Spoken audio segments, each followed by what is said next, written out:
they offer me 40 hours of community service. Is that still on the table?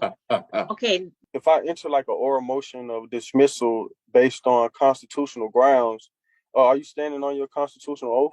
That Yeah, may be beneficial. it says automobile, horse, drawn wagon, or carriage.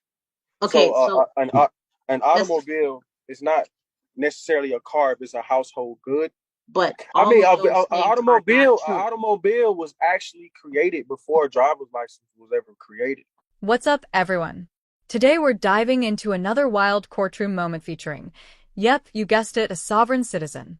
This guy goes full on, I'm not driving, I'm traveling mode like that's actually going to hold up in court. Come on, man, we all know that argument crashes and burns every time. He just keeps going too, rambling nonstop and tossing out random legal jargon like it's going to magically set him free. Honestly, it's tough to watch. Now, the judge? Super composed. Maybe too composed if you ask me. Part of me thinks she could have shut this down way earlier, but I'll let you decide. Was she too patient or just playing it smart? Drop your thoughts in the comments. Alright, let's get into it and watch this sovereign citizen go down in flames.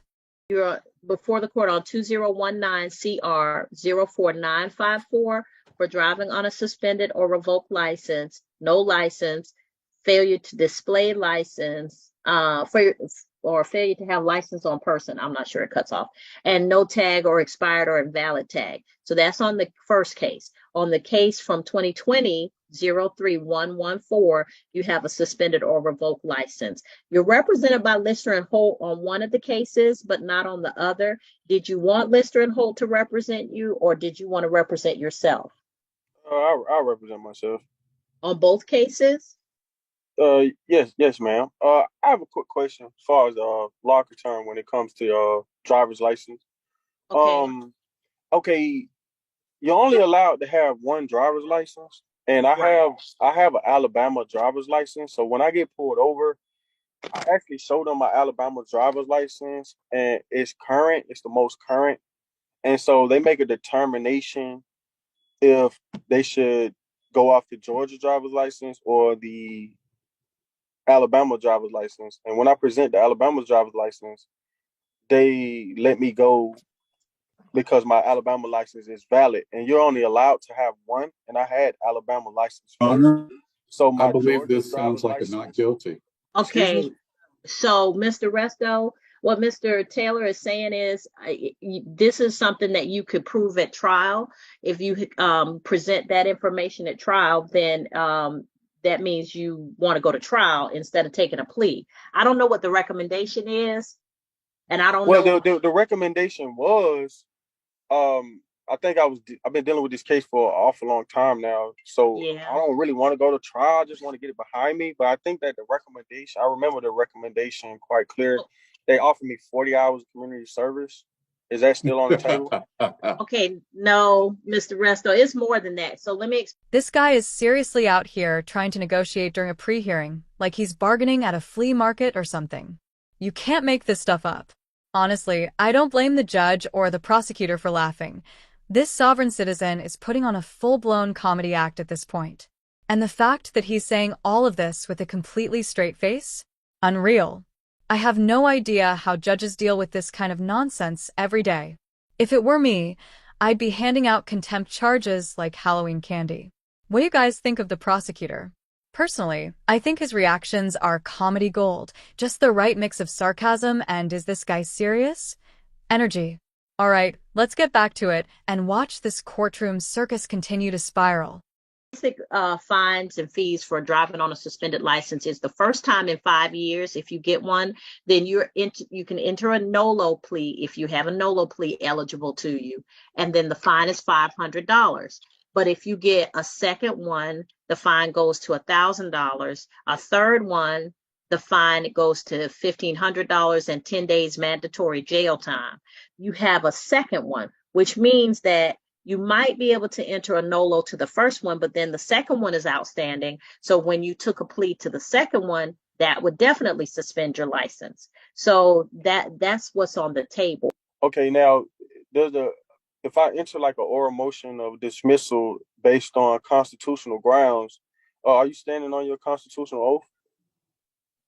Okay, or the or the I'm not sure what that is. So I have taken an oath to uphold the Constitution and to make sure that I treat people as the law would direct me to do so.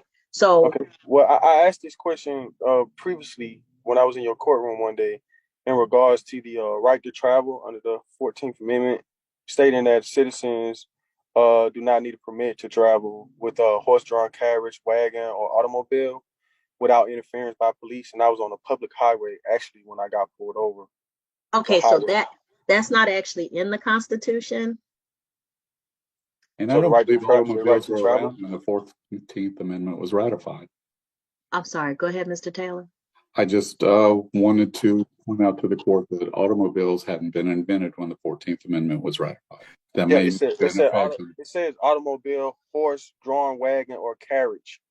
So Okay, so an that's automobile is not necessarily a car if it's a household good. It's just a form of transportation. It doesn't matter if it's an automobile, horse, drawn wagon, or carriage, because it's still a form of transportation, and citizens have the right to travel without interference by police. So I don't even know how the police are even allowed to interfere with travel when I'm not using my vehicle for commerce, Your Honor, and at hold this on, Mr. particular totally Taylor. point, private. Why isn't the judge shutting this sovereign citizen down already? I seriously don't get it. Judges have both the right and the duty to keep control of their courtroom. It's literally part of the job. And letting someone ramble on with this kind of nonsense? Total waste of time. You can actually see the prosecutor silently begging the judge to step in and shut it down. But for whatever reason, she just doesn't. She has all the authority in the world, yet chooses not to use it here, and it's honestly baffling. These sovereign citizen types shouldn't be getting more than 30 seconds of airtime, yet this guy's been going on for over 20 minutes. This is exactly the kind of thing that clogs up the court system. Hot take? Maybe. But I don't see enough people calling it out. Should the judge have been more assertive? Or is she playing it smart by letting him talk himself into a hole? I'm torn. Let's get back into it and see how this courtroom chaos unfolds. If somebody drove 100 miles an hour into the back of your vehicle and killed your a family member, would you want the police to interfere? That's a murder. I mean, that's if someone got killed. But they're traveling. You can't interfere with somebody traveling. No, I mean you can't.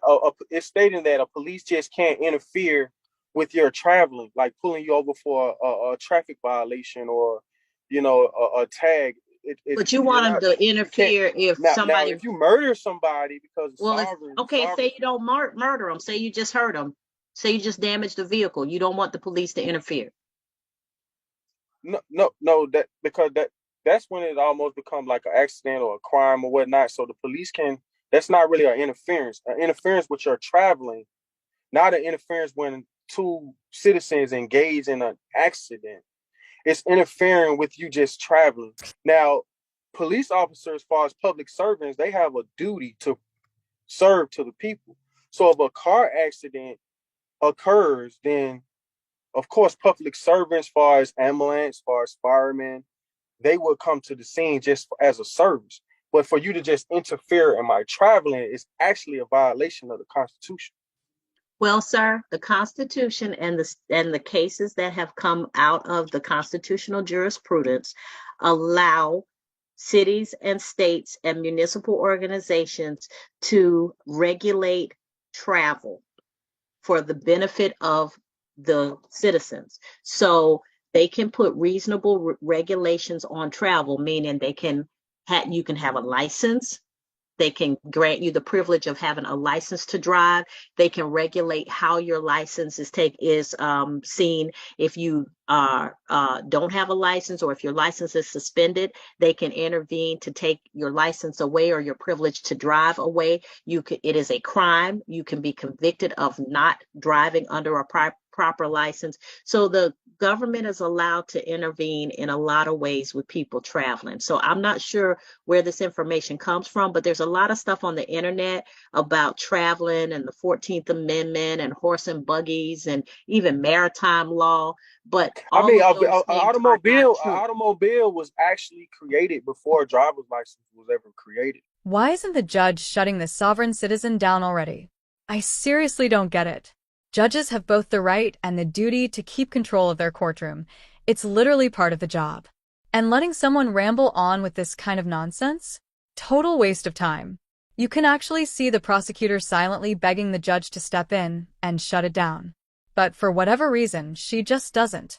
She has all the authority in the world, yet chooses not to use it here, and it's honestly baffling. These sovereign citizen types shouldn't be getting more than 30 seconds of airtime, yet this guy's been going on for over 20 minutes. This is exactly the kind of thing that clogs up the court system. Hot take. Maybe. But I don't see enough people calling it out. Should the judge have been more assertive? Or is she playing it smart by letting him talk himself into a hole? I'm torn. Let's get back into it and see how this courtroom chaos unfolds. People was actually their case pamphlets where people was actually operating vehicles before a driver's license ever became. That's actually, you guys are actually a conflict of interest, actually, as far as you being in cahoots with the DMV. That's a totally separate entity. Okay, And for so some reason, Mr. Resto, do you want to resolve the case because it's not I going to want to be resolve the 40 case, but hours of I disagree with the fine amount because it changed. I would it, pay I would make an offer like I can do $1,000, maybe 12-month probation, but Mr. Resto. $2,000 that's excessive. Mr. Resto, we're not negotiating. Those are statutory fines, meaning they're written into the law. I can't even change them. Can I make a counter offer to the state and say it's $1,000? That can I be? No, Because I did do sir. time in jail. If the state would see that Well, and count. that's why I'm saying that you may want to speak with an attorney because certain things that they can negotiate, I can't change the statute. I can't change what's written in it, but they can negotiate. And if the solicitor wants to give you credit for time in jail in lieu of the fine, those are things that they can do that I can't do. Yeah. So I would ask to the district attorney, knowing that I did serve some days in jail, can you guys Okay. lower the fine and I just go ahead and end this So, case right now? I can do 1,000. I got $1,000 right now. Mr. And Mr. Resto, so that's a conversation that you need to have with them directly without me being present, number one. Number two, the reason I keep saying you might want to go through your attorney is because they can explain to you what is already on the table and how that may or may not change, okay?